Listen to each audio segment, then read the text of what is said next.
হবিগঞ্জে new field মাঠে জামায়াতের নির্বাচনী জনসভায় বক্তব্য রাখছেন দলের আমির ডাক্তার শফিকুর রহমান। সরাসরি চলে যাচ্ছে সেখানে।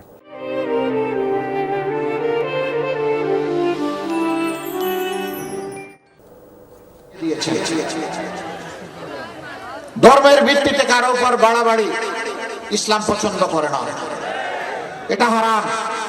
কোনো বাড়াবাড়ি করার সুযোগ নেই। কোনো ধার্মিক মানুষ কোনোদিন অপর ধর্মের মানুষের কোনো ক্ষতি করতে পারে না। তার সাক্ষী বাংলাদেশের জনগণ। আমাদের বিরুদ্ধে, আলেম ওলামার বিরুদ্ধে অনেক অভিযোগ আনা হয়েছে, কিন্তু একটি অভিযোগও কেউ প্রমাণ করার সাহস দেখাতে পারেনি। বরঞ্চ যারা অভিযোগ এনেছে তারাই ছিল লুটেরা, তারাই ওদের ক্ষতি সাধন করেছে। আমরা এই ধারা বন্ধ করে দেবো ইনশাআল্লাহ। 5 তারিখের পরে যাতে সেই ধারাটাই দেখেছে। আমরা মিলেমিশে পরস্পরকে আমরা সহযোগিতা করেছি সামাজিক নিরাপত্তা নিশ্চিত করার জন্য। ইনশাআল্লাহ আগামীতে সেই সুযোগ পেলে আমরা সারা দেশে সেই নিরাপত্তা নিশ্চিত করব। মেধার ভিত্তিতে যে কোনো ধর্মের মানুষ তার মেধা এবং যোগ্যতার ভিত্তিতে সে তার উপযুক্ত কাজ পাবে।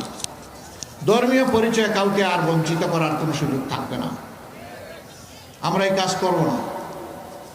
বিভিন্ন ধর্মের মানুষ আছে, তাদের ধর্মীয় আচার অনুষ্ঠান যেটা আছে তাদের কেউ বাধা দেওয়ার সাহস দেয়।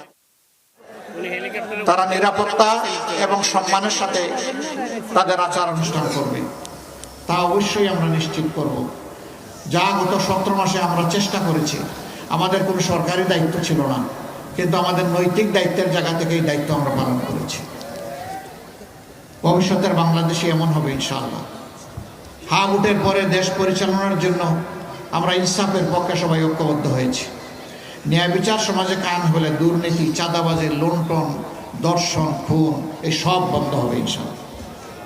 এই জন্য ন্যায় বিচারের প্রতীক শুধু দাড়িপাল্লা না, এবার 11 দলের যেখানে যে প্রতীক সেইটাই ন্যায় বিচারের প্রতীক। এই হবিগঞ্জ জেলার 4টি আসন, 1টি আসনে দাড়িপাল্লা, 2টি আসনে দেয়ালগড়ি, 1টি আসনে রিক্সা। যেখানে রিক্সা আমরা সবাই রিক্সা, যেখানে দেয়ালগড়ি সবাই আমরা দেয়ালগড়ি, যেখানে পাল্লা আমরা সবাই সেখানে দাড়িপাল্লা। আমি এখন অনুরোধ জানাবো, এক এক করে হবিগঞ্জ 1 থেকে আমরা শুরু করবো ইনশাআল্লাহ।